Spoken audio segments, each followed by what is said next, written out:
हे मुनि श्रेष्ठ, श्री सुखदेव मुनि जैसे आपने सुना कि 24 अवतार हुए, तो श्री सुखदेव मुनि महाराज बता रहे 24 अवतारों के बारे में बताया। अब कहते हैं कि हे मुनि श्रेष्ठ, मैंने आपके मुख से सुना है कि यज्ञ मूर्तिधारी भगवान ने हिरण्याक्ष को मार दिया था, तो हे प्रभु वो हिरण्याक्ष इतना बलवान कैसे हुआ? मुझे भगवान के इन अवतारों के बारे में बताइए। भगवान ने 12 अवतार क्यों लिया और इतना बलवान कैसे हुआ जो उसने पृथ्वी को रसातल में ले गया और भगवान से युद्ध करने में भी सक्षम रहा? ऐसा क्या था? इतना बलशाली कैसे? तो प्रश्न किया तो अब कहते हैं श्री सुखदेव मुनि महाराज कि जो दक्ष की पुत्री दिति है, दिति का विवाह हुआ कश्यप ऋषि से। देखिए दो हैं, अदिति और दिति। तो अदिति है देवताओं की माँ और जो दिति है वो है दैत्यों की राक्षस।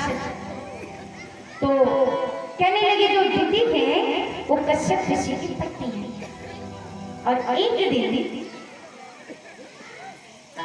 कश्यप ऋषि के पास जाकर के संध्या का समय है, संध्या बेला के समय पर जाती हैं और कहती हैं कश्यप ऋषि से कि आप सदैव तो अपने भजन पूजन में लगे रहते, आप हमेशा अपनी तपस्या में मगन रहते थे, आपने कभी अपने वंश को आगे बढ़ाने के लिए नहीं सोचा, और आज मैं अपने पुत्र कामना से आई हूं, मुझे कुछ नहीं, मुझे पुत्र चाहिए एक। तो कश्यप जी बोले देवी इस समय संध्या वंदन करेंगे, एक मुहूर्त रुक जाओ, थोड़ा सा टाइम रुक जाओ, ये संध्या वेला है। संध्या वेला मतलब गोकुली की वेला जो 5:30 से 7:30 बजे तक रहता है।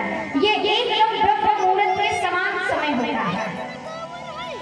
इस वक्त आप भजन पूजन जो कुछ भी करते हैं सब पुण्य माना जाता है। और कहते हैं थोड़ा सा देवी रुक जाओ, एक मुहूर्त और रुक जाओ, उसके बाद में मैं तुम्हारी इच्छा पूर्ति करूँ। ऐसा नहीं है कि मैं तुम्हारी बात नहीं मानूंगा, लेकिन अभी थोड़ा सा रुको। देखो इस समय पर 4 कर्म वर्जित थे।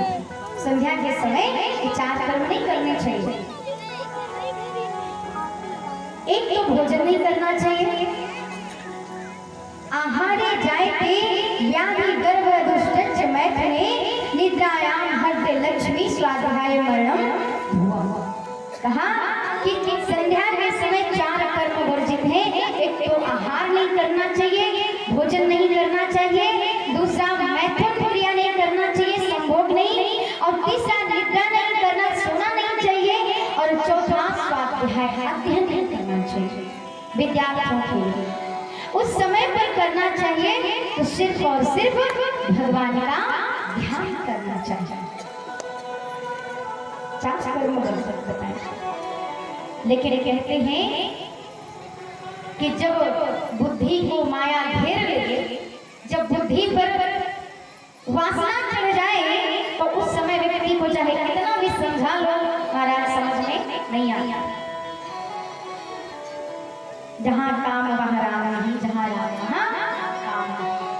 अब देखिए कश्यप ऋषि समझा रहे देवी थोड़ा सा रुको, मैं ये नहीं कहता कि नहीं करूंगा, तुम्हारी इच्छा पूरी करूंगा, लेकिन अभी थोड़ा सा रुको, ये समय ठीक नहीं है, क्योंकि इस समय भगवान भोलेनाथ वृषभ देव पर सवार होकर के सारे विश्व का चक्कर लगाते हैं, उनके साथ में भूत गणादि सभी संग रहते हैं, तो ये दैत्यों का समय होता है, इसलिए इस समय पर ये काम करना उचित नहीं है। थोड़ा रुको और उसके बाद में मैं तुम्हें सारी इच्छाएं पूरी करूंगा, अभी केवल भजन, भगवान का भजन संकीर्तन उसका ध्यान करो। लेकिन देवी को समझ में नहीं आता है। अब कहते हैं विनाश काले विपरीत बुद्धि, इतना समझाने के बाद भी नहीं समझा। तो कहते कहते हे दीदी, प्राणी को मानव जन्म पाकर विषयों में अधिक आसक्त नहीं रहना चाहिए और विषय कामना। देखिए संसार में भी कहा जाता है कि भक्त में यदि याचना ना होती, भक्त में यदि याचना ना होती तो भक्त भगवान बन गया होता, और प्यार में यदि वासना ना होती तो प्यार वरदान बन गया होता। आज गई तो मन से तो अच्छा लेकर के विचार, लेकिन समय ठीक नहीं है। लेकिन जब कहते हैं भोग चाहे कितने भी भोग लो, लेकिन प्यारे कभी आसक्ति मिटती नहीं है, उससे आत्मा कभी तृप्त होती नहीं। जैसे यज्ञ कर रहे हो, हवन कर रहे हो, और उसमें जितनी ही सामग्री डालोगे ना उतना ही तेजी पकड़ता है। तो बस यही जीवन में आसक्तियां हैं, कुछ ऐसा ही कार्य करती। अब लेकिन समझ में नहीं आ रहा है। कश्यप जी बोले दीदी नहीं मानती हो तो ठीक है, एक किनारे जाकर के, एक साइड में जाकर के उनके मन की इच्छा को पूरा किया और बाद में स्नान करके आए, और स्नान करके भगवान कश्यप ऋषि भगवान के ध्यान में फिर से मगन हो गए। लेकिन उन्होंने कहा दीदी तुमने इस समय जो किया है ना, ये कर्म अनुचित किया है, ये गलत कर्म किया है, और इस गलत कर्म की वजह से इस समय की संतान बड़ी भयानक होगी। मैंने तुम्हारी इच्छा को नहीं मारा, मैं तुम्हारी इच्छा को पूर्ति किया है, लेकिन इस समय की संतान बड़ी भयानक होगी।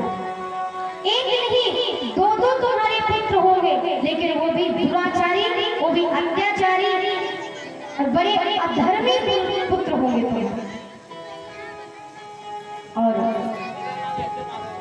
देव और संतों को सताने वाले होंगे, कोई धर्म का आचरण नहीं करेंगे, होंगे तो बहुत बलवान, लेकिन बड़े भयंकर।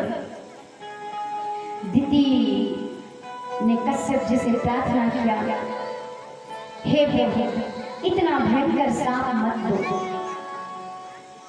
तब कश्यप जी बोले पुत्र तो दोनों ही दुष्ट होंगे, लेकिन जो इनका अपना जो पौत्र होगा, इनका जो पुत्र होगा वो बड़ा भक्त होगा, बड़े बड़े संतों में गिनती आएगी, संत शिरोमणियों में गिना जाएगा, भगवान का बड़ा भक्त होगा, जिसकी कीर्ति सारे संसार में भगवान के साथ ही गाई जाएगी। और ऐसा कहते हुए अब कहते हैं दीदी भैया देखिए, एक साधारण सी स्त्री गर्भ को कब तक धारण कर सकती है? कम से कम, ज्यादा से ज्यादा 9 माह, इसके उपरांत नहीं। लेकिन दीदी भैया